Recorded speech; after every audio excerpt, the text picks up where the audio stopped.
Viernes 15 de octubre, amigos, ¿cómo están? Bienvenidos. Luego de la actividad oficial, momento de darles la bienvenida a Cuerpo Médico. Hoy día tenemos dos temas súper interesantes. Vamos a hablar de la enfermedad de Crohn y también más adelante sobre el síndrome de piernas inquietas. Este tema bastante curioso, usted va a poder preguntar a nuestro especialista. Pero ahora es momento de empezar con Momento de Nutrición. Sara Busabá nos tiene un tema súper interesante en relación al índice glicémico de las frutas. Así arrancamos Momento de Nutrición.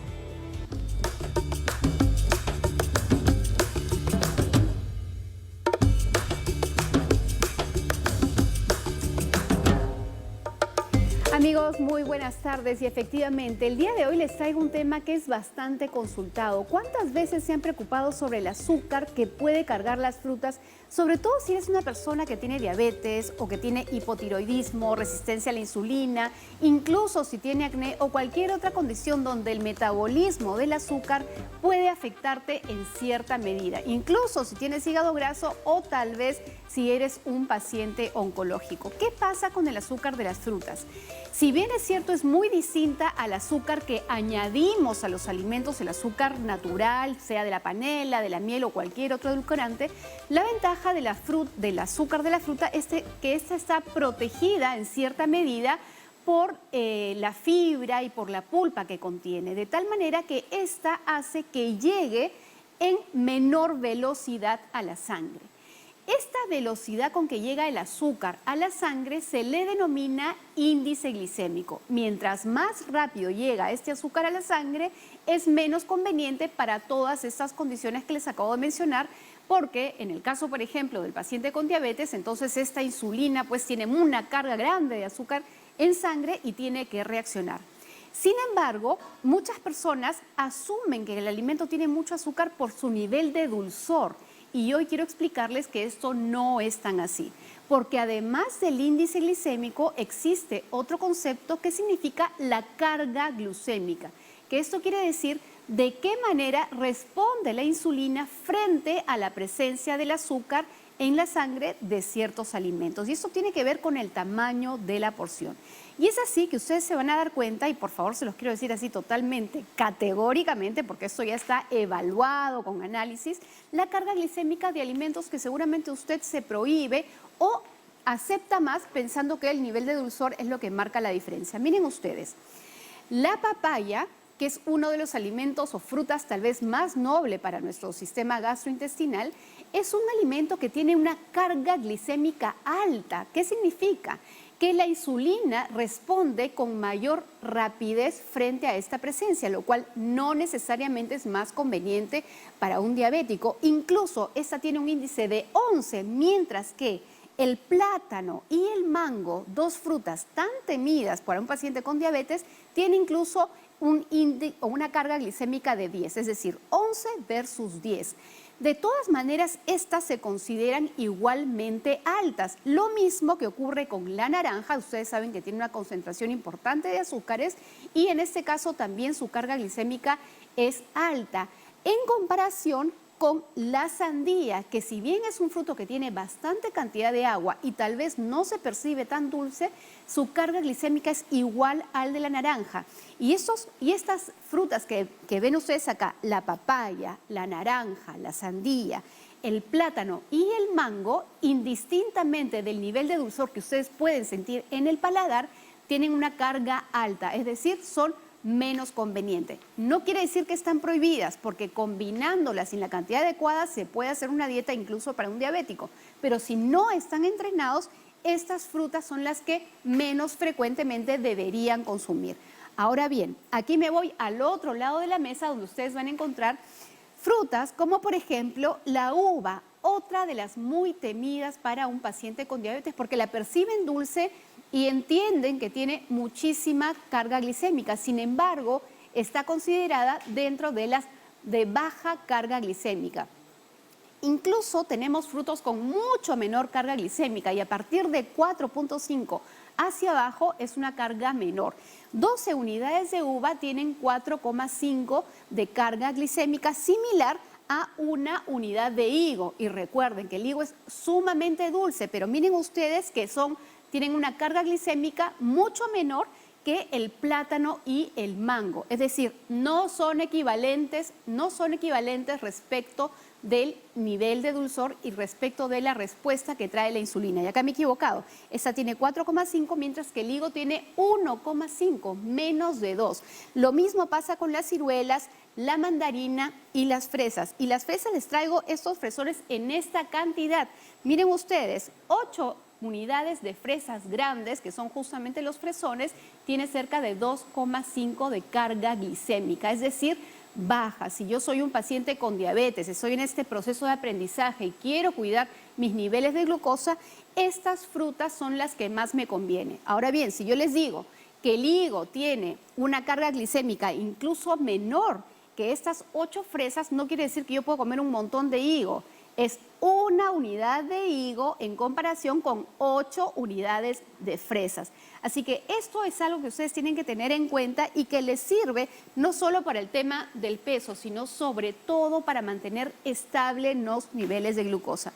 ¿Cuál es la conclusión aquí? El sabor dulce de las frutas no determina el nivel de azúcar que va a impactar en mi sangre, sino el tamaño de porción y ese índice glicémico que tiene, que resulta en su conjunto lo que es carga glicémica. Finalmente, uva, higo, mandarina, ciruela, fresas, frutas con menor carga glicémica. Sandía, naranja, papaya, mango, plátano, frutas con mayor carga glicémica y son las que hay que cuidar un poquito más. ¿Y la hora a la cual los consumo depende ya individualmente de cada paciente, de cada caso. Perfecto. Algunos pacientes con diabetes podrían tolerar alguna fruta en la noche, mientras que otros ninguna. Lo mismo caso pasa con pacientes con hipotiroidismo. Algunos toleran, otros es mejor limitarlos, tener esa información. Muchísimas gracias, Sarita. Regresas más adelante para más información nutricional. Y ahora sí, entramos de lleno al tema de enfermedad de Crohn, esta enfermedad inflamatoria del tracto digestivo. ¿De qué se trata? ¿Me puede dar a mí? ¿Se confunde con colon irritable? Bueno, todo eso se lo va a responder un especialista que ha venido a visitarnos y vemos un informe antes de las preguntas. La enfermedad de Crohn es un tipo de enfermedad intestinal inflamatoria que provoca la inflamación del tracto digestivo, que a su vez puede producir dolor abdominal, diarrea grave, fatiga, pérdida de peso y malnutrición. Ahora, la inflamación que se produce como resultado de la enfermedad de Crohn puede afectar a distintas zonas del tracto digestivo según la persona. Y muchas veces la inflamación suele ampliarse a las capas más profundas del intestino. Esta afección también puede ser bastante dolorosa y debilitante y en algunos casos puede llevar a complicaciones que pueden poner en riesgo la vida de las personas. Hasta el día de hoy, las investigaciones mencionan que no hay precisamente una cura conocida para la enfermedad de Crohn, pero existen terapias que pueden reducir considerablemente sus signos y síntomas. Y muchos pacientes pueden llegar a tener una vida normal con la ayuda de un tratamiento. Finalmente, los signos y síntomas de la enfermedad de Crohn pueden variar de leves a intensos y suelen desarrollarse progresivamente, aunque pueden manifestarse también de repente y sin aviso. Además, es posible que haya lapsos de tiempo en los que no se tengan precisamente síntomas. Amigos de Cuerpo Médico, no olviden siempre estar al tanto de los chequeos preventivos y tampoco olviden que la prevención trae consigo salud. Gracias.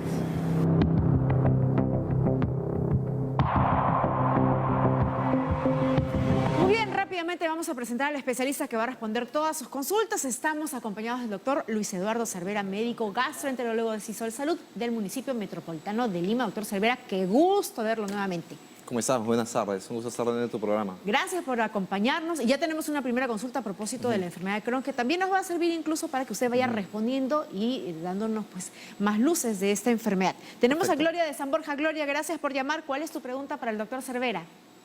Buenas tardes. Mi pregunta sería si esta enfermedad se puede prevenir con estilos de vida o alimentación, por ejemplo. Y bueno, otra preguntita, ¿con cuánta frecuencia afecta a la población peruana? Perfecto, muy bien. La prevalencia, doctor, y si es que con hábitos saludables lo evitamos.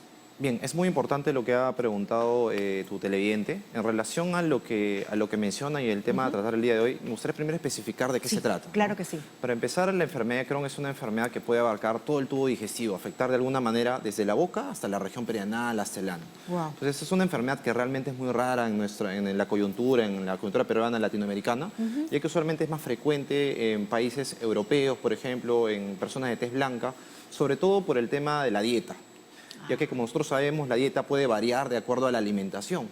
Entonces como son probablemente unos países un poco más industrializados generan una flora distinta intestinal que genera la afección justamente de este problema, ¿no? Ahora, respondiendo a la pregunta, realmente nosotros en el transcurso de los últimos años hemos encontrado una prevalencia un poco mayor referente al tema de enfermedad de Crohn. Probablemente antes subdiagnosticada, ¿de acuerdo? Porque ahora tenemos algunos tools diagnósticos un poco más sofisticados y demás que nos hacen detectar tempranamente esta enfermedad. Pero ahora básicamente por el tema de la industrialización, el tema del cambio de dieta en relación a ello, probablemente se ha visto un aumento de la prevalencia de esta enfermedad acá en el Perú, ¿no? Doctor, ¿y quiénes estamos más predispuestos a generar o a hacer esta enfermedad? Justamente los pacientes que son de procedencia europea, los de tez blanca, y hay dos picos importantes en el contexto de esta enfermedad, entre los 15 a los 30 años inicialmente y posteriormente un segundo pico entre los 50 y los 80 años, usualmente ligeramente más en las personas mujeres. Perfecto, Así vamos es. con otra consulta, doctor, Perfecto. mientras que nos sigue explicando, vamos con Victoria desde Comas. Victoria, te escuchamos. Buenas tardes. Sí, mi pregunta básicamente es saber si esta enfermedad produce dolor, porque lo que yo ocasionalmente siento es un dolor en el estómago, como si fuera un calambre que me tira y a veces tengo que sobar y sobar como para que pase, ¿no? Y respirar. Entonces, ¿eso es un síntoma y qué tendría que hacer para detectarlo? Dolor abdominal, bueno, podría ser tantas cosas. Doctor. Sí, efectivamente, como dices, puede ser muchas cosas. Un dolor abdominal es un síntoma bastante inespecífico. Para que el paciente sea diagnosticado de enfermedad de Crohn requiere varias herramientas diagnósticas. Para empezar, el paciente usualmente presenta anemia, baja de peso no explicable, diarreas frecuentes, usualmente por más de 3 meses, y otros síntomas como dolores articulares y efectivamente el dolor abdominal. Es un síntoma cardinal en la enfermedad de Crohn, realmente en todas las enfermedades inflamatorias intestinales, que justamente se manifiestan de esa manera. Le podría decir a tu televidente de que si presenta dolor abdominal, ese síntoma no bastaría para justificar hacerle el diagnóstico de enfermedad de Crohn. Hay que necesariamente identificar otras causas que puedan estarle produciendo este problema, como una dispepsia, un síndrome de intestino irritable, un problema vesicular, por ejemplo. Pero en todo caso, ¿no? Victoria, tiene que acudir al médico Necesariamente para una evaluación, hacerle quizás una ecografía abdominal, evaluarla, palparla, hacerle un examen físico, con eso determinar exactamente qué ¿Y tiene. la sangre en heces, doctor? Efectivamente, lo que mencionas es muy importante porque muchas veces en los pacientes los cuales nosotros encontramos un test de estudio de heces, otro test que se llama la caprotectina fecal, nos ayuda para poder identificar un poco más este problema. Porque hay sangre en heces, es una herida, una inflamación en definitiva por aquí, ¿no? Lo que sucede es que ocurren unas ulceritas en el tracto digestivo, usualmente en una zona específica, que es la zona de acá, la región iliocecal, el intestino delgado, donde termina el intestino delgado con la unión con el intestino grueso. Usualmente esta afección abarca más en esa zona, ¿de acuerdo?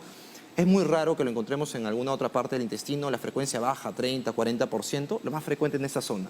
La parte finales del intestino, la región más distal y la región más proximal del intestino grueso. Por eso es que la parte inferior del abdomen es el dolor. Claro, efectivamente. Entonces el paciente que manifiesta justamente o tiene este problema va a generar dolor pélvico, dolor en el lado bajo, en el lado derecho sobre Pero todo. puede darse en cualquier parte, ¿no? De En cabo a cualquier rabo, parte como del decimos. así es. Perfecto. Desde actas en la región bucal, en la región oral, hasta en la el región recto. perianal. Así es, Muy bien. efectivamente. Vamos con otra consulta, vamos hasta Huánuco. Julio, gracias por llamar. Te escucha el doctor. Sí, buenas tardes, señorita, doctor, buenas tardes. Mi consulta es la siguiente. Mira, los síntomas que yo presento son dolor de espalda en la parte izquierda y abdomen también en la parte izquierda. A la vez también me hicieron un diagnóstico y me detectaron gastritis crónica erosiva y hace un mes estoy en tratamiento.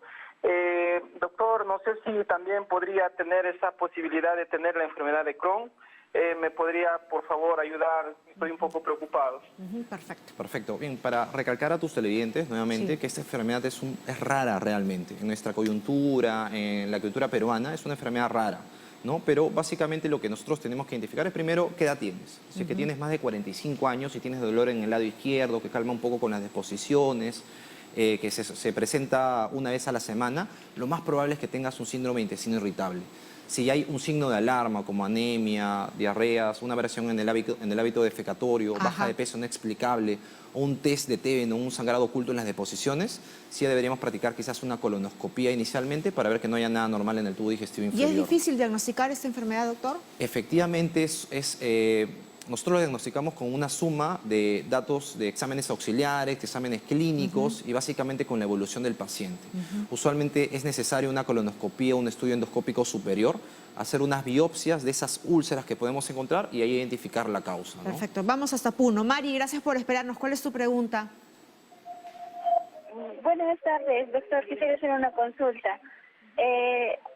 Particularmente, a mí me sucede que cada vez que consumo, alimentos frescos, en este caso productos lácteos o leches, frutas, en este caso se me inflama el estómago y se me presenta bastantes gases. Y fui al doctor y me dijeron que el producto de ese producto de gases era porque se me inflamaban el intestino delgado específicamente. No sé qué tipo de tratamiento podría ser o cuál sería el procedimiento, porque en realidad no me dan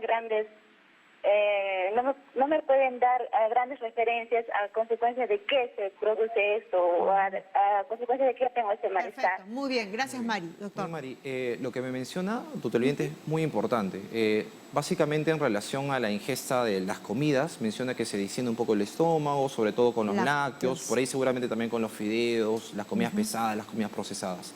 Lo que sufres, Mari, ahora es un tema de dispepsia, ¿de acuerdo? Justamente que va en relación a la ingesta de las comidas en la parte superior del abdomen, lo que tu médico seguramente ha intentado mencionarte como en el intestino, ¿de acuerdo? Básicamente lo que hay que identificar ahí es qué es lo que te está causando estas molestias. Seguramente por ahí tienes algún desarreglo en el tema alimenticio. Si es que tienes más de 35, 40 años, probablemente esté indicada una endoscopía o un test de aliento si tienes esta edad menor para ver si es que tienes Helicobacter pylori, que es una causa también frecuente de dispepsia, ¿no? Pero Que digamos, es el problema. tiene un tratamiento y podría, ¿no?, aliviar incluso los malestares. Así es. Perfecto. Con un tratamiento, idealmente, siempre visitando a tu médico, una evaluación correcta, que no haya ningún signo de alarma para poder saber exactamente qué tienes. Perfecto, entonces ahí está, la consulta y la orientación. Vamos hasta Los Olivos. Miguel, ¿cuál es tu pregunta? Hola Jennifer, buenas Hola. tardes. Por favor, mi pregunta para el doctor es la siguiente. Mire, el año pasado a mí me operaron de la vesícula por un tema de pólipos, los cuales se los extrajeron y resultaron benignos. Pero posteriormente a ello comencé a presentar diarrea continua. Yo pensé que era por diferencia de grasa. Pero hasta la fecha, bueno, que ya se va a dar casi un año, se mantiene a veces. A veces hay diarrea que viene así un otro en las mañanas, en las tardes, o a veces estoy bien. Mi pregunta para el doctor es si es que eso tiene alguna relación con la enfermedad de Crohn o a qué se podría deber ello, ¿no? Bien. Buenas tardes, Miguel, ¿cómo estás? ¿Cómo estás? Entendí que tenía diarreas, no lo escuché claramente, pero me refirió que había diarreas. Usualmente en algunos pacientes, quizás menos del 40%, 30%, después de una colecistectomía, ¿qué es lo que ocurre? Como ya no hay el depósito de la vesícula biliar, las sales biliares usualmente atraviesan directamente hacia el intestino y de alguna manera pueden generar un efecto osmótico, es decir, que estas sales biliares jalan un poco de agua a nivel del intestino delgado, el intestino grueso y producen diarreas. Básicamente eso lo podemos tratar de manera sintomática con algunos medicamentos que puedan reducir la frecuencia de las deposiciones. Usualmente también pueden usarse algunos medicamentos que captan estas sales biliares para de alguna manera generarle menor cantidad de diarrea. Sí, Miguel, para tu tranquilidad, estas diarreas se justifican por el tema de la colecistectomía, de la operación de la vesícula. Tienes que visitar a tu médico para ver que no hay ningún signo de alarma, sino algunos sintomáticos para ayudarte con este problema. Perfecto, vamos con una última consulta hasta ahí. Manuel, ¿cuál es tu preguntita? Mi preguntita tiene muy relacionada con la preguntita que hicieron anteriormente con relación a los gases, ¿no? A los gases. Porque mi esposa últimamente está sufriendo con muchos gases. El médico le da pastillas para los gases, pero ahí nomás queda. ¿Qué edad tiene tu esposa y tiene alguna enfermedad de fondo? No, mi esposa tiene 81 años. Y aparentemente no. Sí.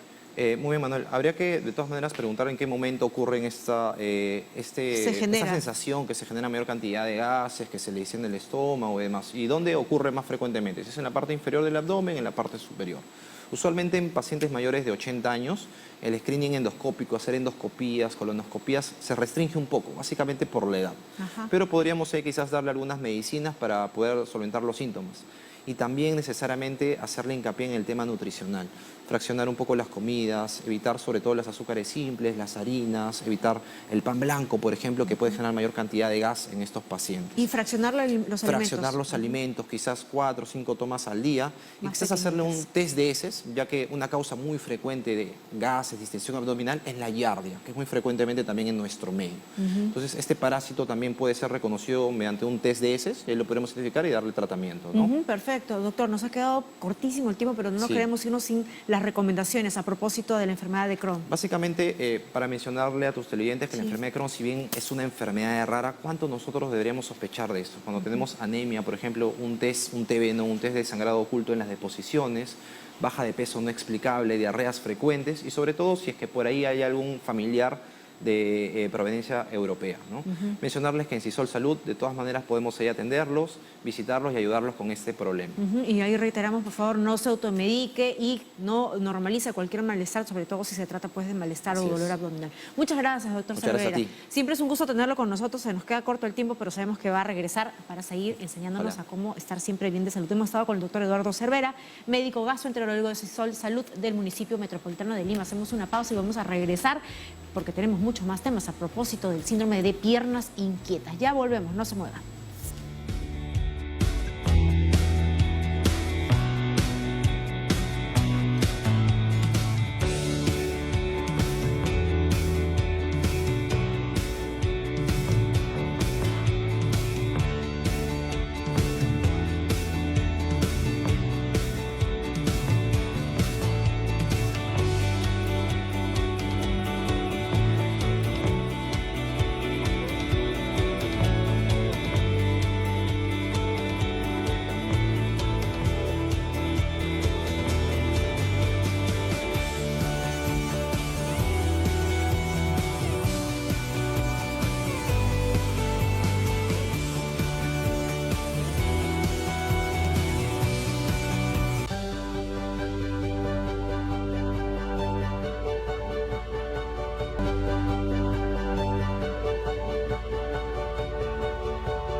Muy bien, y seguimos pues en Cuerpo Médico. Esta vez nos toca presentar Momento del Especialista. Vamos a hablar, como lo habíamos anunciado en el bloque anterior, de un síndrome bastante curioso. Tiene un nombre ¿no? muy peculiar, síndrome de piernas inquietas. ¿De qué se trata? Se mueven solo las piernas. Bueno, hay una sensación increíble. Dicen pues no, por ahí que puede quemar, puede hincar las piernas, puede sentirse un hormigueo y hay esa sensación de moverlas.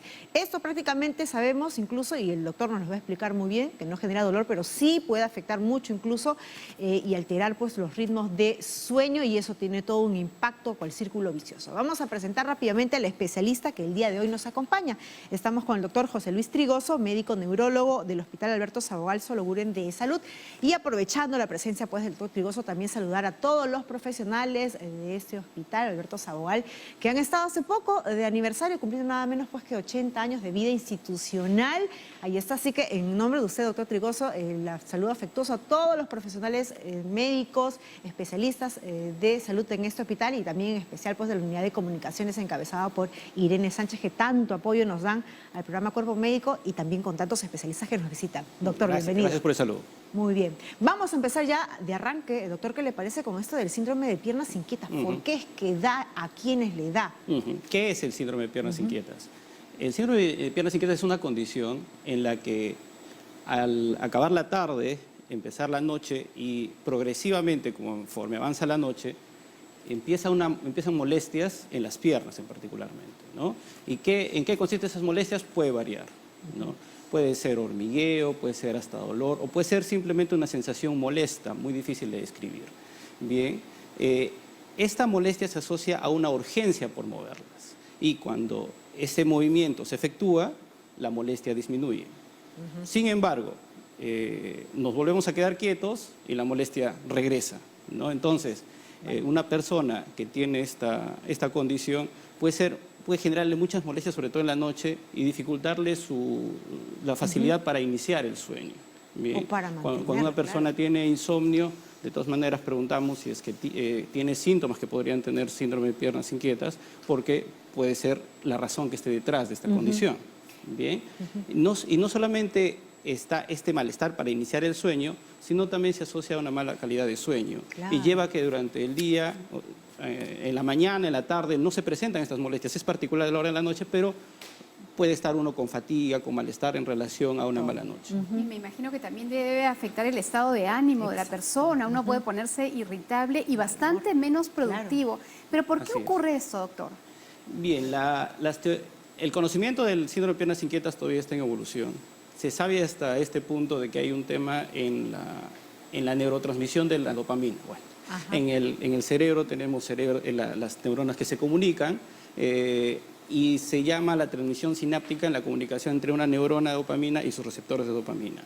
Se ve que hay una disminución de la sensibilidad de los receptores de dopamina asociados en los pacientes que tienen síndrome de piernas inquietas. Pero no solamente se ve eso, también hay una relación con la disminución de hierro, ¿no? Muy importante, que está ligado también, y en el metabolismo de alguna de las endorfinas, que son las sustancias químicas asociadas en el placer en nuestro organismo, ¿no? Entonces, hay cositas que se están conociendo, pero tener un conocimiento integral de lo que está detrás de esta condición todavía no se. Doctor, entonces, para ir recapitulando, se sabe entonces que el paciente llega a este diagnóstico no porque muchas veces el malestar de las piernas lo lleva a buscar la salida, sino porque empieza a afectar la calidad de vida, como el tema del sueño, y eso hace que se descubra de que en efecto hay un síndrome de piernas inquietas. Sí, el diagnóstico es clínico y básicamente es eso, es ese malestar que presentan los pacientes en la noche, ¿no? Asociado a una mala calidad de vida, ¿no? Es clínico, básicamente, es decir, el paciente manifiesta los síntomas y el médico con eso tiene suficiente. ¿No hay alguna prueba, algún estudio de sueño que se tenga que realizar al paciente? Para el síndrome de piernas inquietas, no. Pues el síndrome de piernas inquietas es una condición de vigilia. O sea, cuando el paciente está despierto es que presenta las molestias. Bien, y para hacer el diagnóstico es básicamente clínico. Sí es cierto que los pacientes que tienen síndrome de piernas inquietas pueden tener algunas alteraciones en el sueño, algunas que se pueden tener en relación y que se puede ver en un estudio de sueño, ¿no? Como algo que se puede complementar de repente en una evaluación más global para los pacientes que ameritan, pero para el diagnóstico bastan los criterios clínicos que se pueden realizar en la consulta. ¿Y se ha logrado identificar, doctor, las personas que podrían tener mayor factor de riesgo para poder incluso tener este síndrome? Sí, se sabe que en la población general el 7% de la población puede presentar esta condición. Pasados los 40 años es más frecuente en las mujeres que en los varones, en una relación de 2:1, pero también se puede presentar en los niños, asociado a bajas reservas de hierro. Se puede presentar en mujeres embarazadas en relación a bajas reservas de hierro. Se puede presentar en pacientes con enfermedad renal por lo mismo. Sí, justamente mi pregunta iba a ir en esa relación, porque parte de los síntomas, digamos, no los síntomas, sino las causas asociadas tienen que ver justamente con cambios en las etapas de la vida, sobre todo en la mujer en la etapa de climaterio, o el hombre también, que pudiera tener, digamos, cambios en el estado de ánimo y relacionado más bien a estas alteraciones en la dopamina, estos receptores, ¿no? Tal vez, así como hay tantas enfermedades como por ejemplo la fibromialgia, que no podemos encontrar pues una causa directa, concreta, tal vez en el caso del síndrome de piernas inquietas el tema también va por ahí, que justamente el estado de ánimo, la vista positiva, la mirada positiva de la vida podría ser tal vez algo que interfiera o que afecte a esas personas. Sí, cuando se evalúa a un paciente, sobre todo en problemas en el sueño, se evalúa de manera integral y en la parte afectiva, el estado de ánimo influye mucho. Y también las pautas de higiene de sueño, ¿no? Los medicamentos que esté recibiendo el paciente, ¿no? Porque hay algunos medicamentos que pueden aumentar los síntomas de síndrome de piernas inquietas. Eso también es cierto, ¿no? Sí. Por ejemplo, antidepresivos, algunos medicamentos que van al sistema nervioso central pueden también aumentar los síntomas. Entonces se tiene que ver de manera integral. Y si en algunos casos es la falta de hierro, ¿no? El que origina este síndrome, ya hay pruebas, hay el tratamiento que se suplementa justamente el hierro. Sí, un gran grupo de pacientes que se debe a la baja reserva de hierro, no necesariamente anemia. ¿Por qué? porque el paciente puede presentar un nivel de hemoglobina que esté en rangos aceptables, pero cuando se le piden los exámenes que están en relación a reservas de hierro, esa es la que salen disminuidas. Sí. Entonces, se les suplementa con hierro y mejoran. Sí. Mejoran sus síntomas, pero ese es un grupo de ellos. Por eso, Bien. doctor, es tan importante que la población que nos está escuchando, que no solamente podemos mirar los niveles de hemoglobina en sangre cuando una persona tiene este tipo de síntomas, sino que es muy importante también conocer los depósitos de hierro que tiene la persona, pues eso significa muchísimas cosas, ¿no? Y desde acá animo a las personas que pueden tener estos síntomas o que sospechan que pudieran tener tal vez deficiencia de hierro, pedirle al médico que por favor le pida también cómo están esos depósitos que no siempre se piden, y yo creo que es algo muy importante. Sí, para esta condición sobre todo es algo que pedimos, no solamente la hemoglobina, sino también las reservas de hierro. Los depósitos, ¿no?, de hierro cerebrales. Vamos, ¿qué le parece con una consulta? Hay un Sí. tuit, ¿no?, que justamente están haciendo una consulta por usted, doctor Trigoso. María Estrada le pregunta, ¿los medicamentos antipsicóticos pueden causar también el síndrome de las piernas inquietas? Sí hay una relación. Sí hay una relación, María. Sí, los medicamentos antipsicóticos podrían activar el síndrome de piernas inquietas. ¿Por qué? Porque los medicamentos antipsicóticos afectan la acción de la dopamina. Claro. Y precisamente por eso puede haber una relación. Y ahí no habría un círculo vicioso porque, digamos, el hecho de que ellos tengan síndromes inquietas no va a hacer que concilie bien el sueño, y el no conciliar bien el sueño va a ser mucho más irritable y podría incluso ser un disparador para su justamente tema psicótico. Sí, en los problemas de sueño se ve al paciente de una manera integral. Claro. Entonces, un paciente con una condición psiquiátrica no puede dejar de recibir medicación.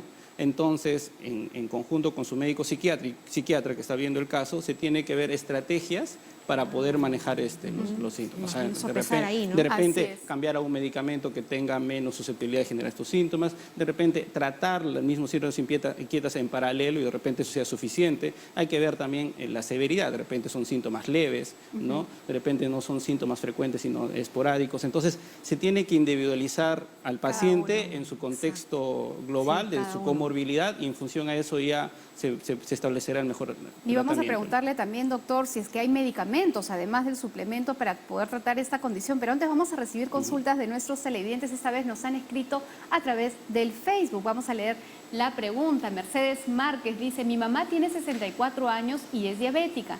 Tiene que inyectarse insulina. A veces veo que no puede dormir porque tiene una comezón y hormigueo en las piernas. ¿Qué podría recomendarle, doctor? Sí, si es que la molestia es en particular en la noche, ¿no? En la tarde, en la noche, y que influye en su facilidad para poder conciliar el sueño, podrían ser piernas inquietas, ¿no? Pero un paciente diabético hay que también hacer la diferencia de que un paciente que tiene molestias sensitivas, hormigueos, pero a lo largo de todo el día, ¿no?, o de repente asociado a disminución de la sensibilidad o disminución de la fuerza, puede haber otra condición asociada que es la neuropatía diabética, o sea, la lesión de los nervios por la diabetes. Entonces eso habría que también considerar en el diagnóstico diferencial. Pero sí, síndrome de piernas inquietas puede tener, la señora puede tenerlo. Entonces se tiene que dar una atención, ¿no? Corroborar el diagnóstico en la consulta y darle tratamiento. Si existe un tratamiento perfecto, muy bien. farmacológico que le puede ayudar. Neuropatía diabética. Doctor, para ir cerrando, por favor, recomendaciones finales, puntuales a todos los televidentes. Sí, un punto particular es los niños, porque los niños no pueden verbalizar sus molestias, pero si un niño cuando se acuesta tiene mucha dificultad para conciliar el sueño y se mueve mucho, podría tener esta condición, y sería importante también hacer el diagnóstico diferencial, porque esto puede repercutir también en su desempeño cognitivo y en su desarrollo en general. Bien. Y lo que hay que tener en cuenta es esto, ¿no? El tip es, la molestia sobre todo se presenta en la última parte de la tarde y la noche, y es esa molestia que me fastidia, que tengo que estar moviendo mis piernas para que disminuya, pero me quedo quieto otra vez y otra vez regresa la molestia. Uno puede tener síndrome de piernas inquietas si estas molestias se presentan, y hay que buscar la atención médica. ¿A qué especialista uno tiene que acudir si está sintiendo eso? ¿Y qué medicamento, doctor, si es que lo hay? Bueno, sobre medicamentos no podría decirlo de manera abierta porque pero hay medicamentos. Los neurólogos nos dedicamos a esa condición, los médicos en general que tenemos que ver con la medicina del sueño. Son los que ¿Qué especialista, doctor? neurología o medicina del sueño. Perfecto, para quien esté padeciendo eso. Muchísimas gracias, doctor. Hemos estado con el doctor José Luis Trigoso, médico neurólogo del Hospital Alberto Sabogal de Salud. Ya lo sabe, cada tratamiento es especializado y personalizado para cada paciente. Hacemos una pausa, pero vamos a regresar con Sarita Busaba porque también nos va a hablar del hierro a propósito de lo que hemos estado conversando pues con el doctor sobre las piernas inquietas. Ya volvemos, no se muevan.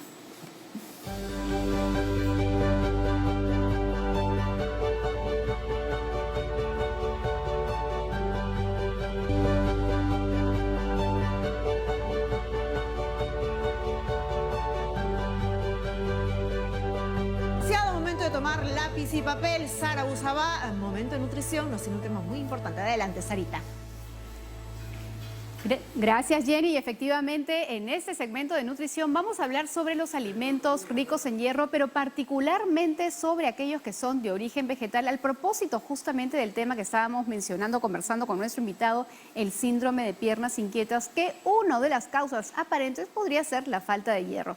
Lo primero que quiero decirles es que recuerden siempre que las mejores fuentes de hierro, porque el cuerpo las aprovecha mejor, son las que vienen de origen animal, los cárnicos en general, pero principalmente el vaso, la sangrecita y el hígado, porque son las que tienen mayor cantidad de hierro en esta cantidad de producto, ¿no? Incluso necesitamos pequeña cantidad para poder justamente prevenir la anemia. Pero hay que tomar en cuenta que las fuentes de origen vegetal también son válidas y van sumando hierro a nuestra dieta. No siempre podemos comer este tipo de alimentos ni carnes todos los días, así que las fuentes vegetales también van sumando. Y estas fuentes vegetales, recordemos que siempre tienen que estar acompañadas de un alimento o bebida fuente de vitamina C, porque justamente necesitan de esta ayuda para que el cuerpo las pueda aprovechar. Y otra vez, antes de decirle cuáles son los alimentos, hay que recordar que algunas infusiones, como el té y el café, afectan la absorción de este hierro, sobre todo de los alimentos de origen vegetal. Ahora sí, ¿cuáles son esos alimentos que tienen una mayor concentración de hierro y que son de origen vegetal? Vamos a empezar primero con las deliciosas lentejas.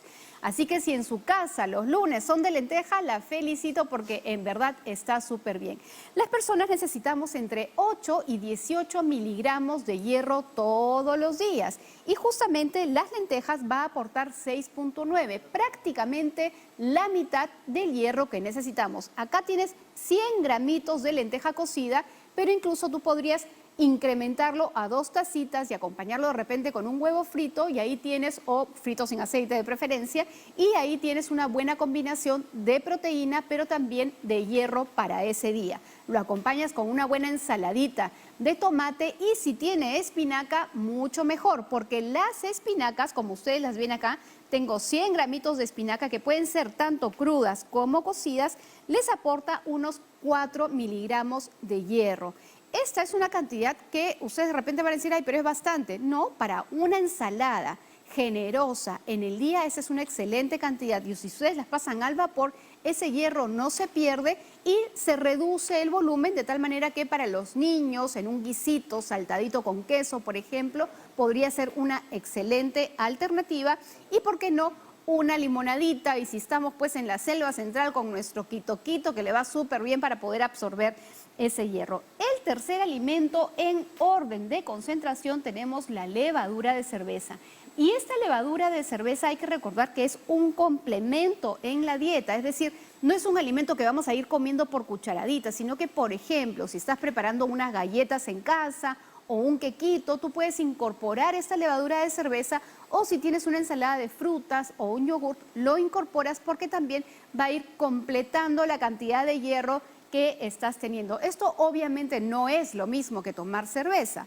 La levadura de cerveza tiene una cantidad, una concentración muy distinta a la cerveza que ya pasa por todo un proceso de fermentación donde podrían incluirse estas levaduras.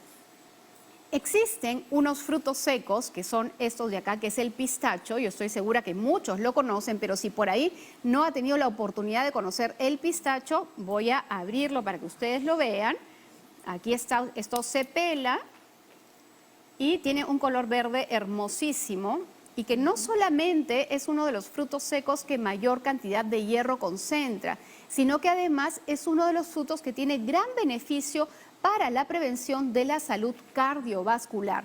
Así que frutos secos, si estamos pensando en buscar aquel que tiene mayor cantidad de hierro, vamos a preferir los pistachos. Ahora, también ustedes pueden molerlos en un procesador y preparar una suerte de mantequilla de pistacho y que puede ser una excelente alternativa para untar al pan o para acompañar con las frutas, incluso frescas, en el caso de los niños, que también es una excelente manera, pero hay que tener en cuenta que esto sí se oxida rápido y hay que preparar solamente la cantidad que vamos a utilizar en ese momento. ¿Cuánto tiene esto?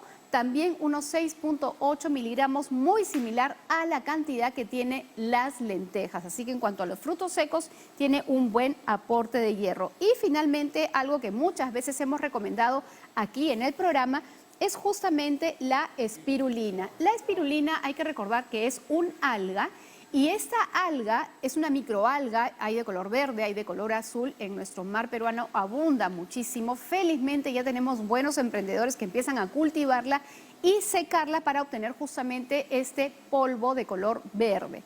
Una cucharadita de espirulina puede alcanzar a tener hasta 4 miligramos de hierro. Y nuevamente, al igual que la levadura de cerveza, este es un complemento de la alimentación. No es que lo vamos a comer por cucharadas, sino que, por ejemplo, acompañando un yogur natural en la mañana, en cualquier etapa de la vida, ojo, esto es totalmente válido. Incluso los niños a partir del año de edad pueden complementar su dieta con algas como la espirulina y también, ¿por qué no?, el yuyo o el cochayuyo, que ahora que se acerca el calorcito, en un buen ceviche, pues nos cae súper bien. Sara, si bien es cierto, nos ha señalado, y eso lo hemos aprendido aquí, que el cítrico es muy bueno para asimilar el hierro, justamente, ¿no?, incluso de los productos, de los vegetales. ¿Qué ocurre con el calcio, la leche? ¿No es bueno mezclarlo? ¿Baja la absorción de hierro? Mira, es bien relativo, porque por ejemplo, alimentos como la lenteja y alimentos como la espinaca están constituidos también por calcio. Ajá. Entonces, estas interacciones son muy relativas y dependiendo de las cantidades que acompañan el alimento, ¿no? Si yo soy una persona que quiero aprovechar justamente el hierro que hay en las espinacas, claro, entonces, de todas maneras, mi vitamina C en forma de tomate, pimiento, limonada, naranja, fresas, es una buena alternativa para acompañar. Pero si yo, por ejemplo, quiero tener una mayor cantidad de calcio en mi dieta, que es lo que yo más necesito, entonces me puedo preparar incluso un soufflé con mis espinacas, donde incluso le pongo leche y ahí supero, digamos, priorizo el calcio porque es lo que me interesa en este caso de este alimento. Pero ¿no? en ninguno de los casos una infusión como té o café, porque eso sí, ¿no? Definitivamente en relación al hierro específicamente, ¿no? Si es que por ahí somos personas que nos encanta el café y yo alzo el dedo porque me encanta el café, entonces es conveniente esperar 1 hora o hora y media después de haber ingerido un alimento que lo he considerado como mi fuente de calcio de ese día para poder evitar que entorpezca la absorción de ese hierro, ¿no? Y en el caso de la asimilación de hierro en el organismo, si yo excedo, ¿no?, el consumo por día, ¿también nuevamente puedo yo solamente el organismo desecharlo? Realmente es raro que uno exceda las cantidades de hierro. El hierro hay que recordar que se almacena en las vísceras, como nuestro hígado, así como el hígado de pollo o el hígado de cerdo concentran hierro, nuestro hígado también es ahí donde están nuestros depósitos. Hay que recordar que justamente hablábamos de los depósitos, que nosotros tenemos una cantidad de hierro que se contabiliza en la hemoglobina, ¿no? O sea, es decir, cuando tenemos anemia es porque tenemos falta de hierro y eso disminuye, digamos, justamente el oxígeno que hay en estos glóbulos rojos. Pero cuando estamos hablando de depósitos tenemos que ver justamente la proteína que transporta el hierro y tenemos que ver también otros indicadores en el cuerpo para ver cuánto de depósito de hierro tenemos. Y uno de los lugares donde se deposita el hierro es justamente en nuestro hígado. Difícilmente uno supera en el consumo, ¿no? Como es la raro, dieta se hace. es muy raro. Más bien estamos en un país donde tenemos lamentablemente, y perdóname querida, pero hasta vergonzosamente debo decirlo, tenemos niveles de anemia que realmente no deberían ocurrir en nuestro país. Es un problema de salud multidisciplinario y que afecta a muchos actores, como el tema de tener aspectos sanitarios o tener, digamos, agua segura en nuestro país, ¿no? Perfecto, muy bien, ahí está, ¿no? Los productos que contienen mayor cantidad de hierro y hay que definitivamente pues no incluirlos a nuestra dieta diaria. Muchas gracias, Sarita, siempre tan interesante aprender de ti, Jenny. ¿no? Temas nutricionales, así que usted no desaproveche esta oportunidad, vuelva a ver este video de hoy, lo puede encontrar, recuerden el canal de YouTube de TV, pero están todos los episodios de Cuerpo Médico. Hasta el día lunes, cuídese, chao.